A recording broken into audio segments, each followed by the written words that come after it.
Good morning. तो Sensex का trade में डिस्कस कर लेते हैं। तो आज है 7 जनवरी। कल एक अच्छे से फॉल के बाद अभी मार्केट ने एक रिवर्सल लेके थोड़ा सा उसने क्लोज किया। प्रीवियसली इसी जोन में से 2 बार बाइंग आई गई है, 2 बार बाउंस हुआ, एक बार एक अच्छा सा बुलिश मोमेंटम हुआ, फिर वापस से एक उस लेवल को अच्छे से उसने टेस्ट किया है।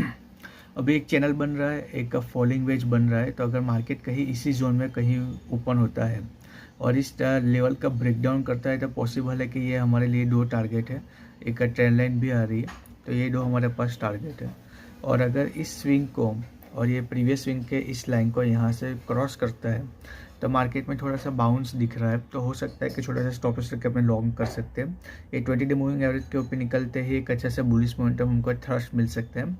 प्रीवियस ये येलो कलर का जोन हमारे पास टारगेट हो सकता है, क्योंकि अभी ये वापस से एक स्ट्रॉन्ग रेजिस्टेंस की तरह यहाँ एक एक्ट करेगा। और फिर यहाँ 50 to 100 200 डे मूविंग एवरेज है, तो वो भी उसको थोड़ा रेजिस्ट कर सकते हैं।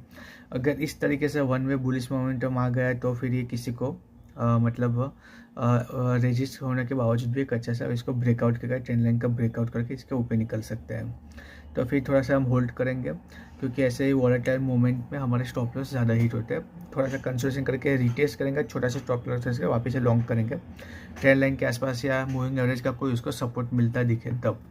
तो इस लेवल के ऊपर बाई या तो इस लेवल के ऊपर बाई हो सकता है कि यहाँ से वापस से रेजिस्टेंस लेके नीचे जाए तो थोड़ा सा स्टॉप लॉस रख के सेल भी करेंगे। प्राइस एक्शन वाइज जब लेवल को रिस्पेक्ट करके कंटिन्यूएशन या रिवर्सल मिलेंगे तब हम उसको ट्रेड करेंगे। सो अभी मार्केट में थोड़ा सा गैप ओपन ही दिख रहा है, तो इसी कई जोन में ओपन होगा तो प्राइस एक्शन वाइज हम ट्रेड करेंगे।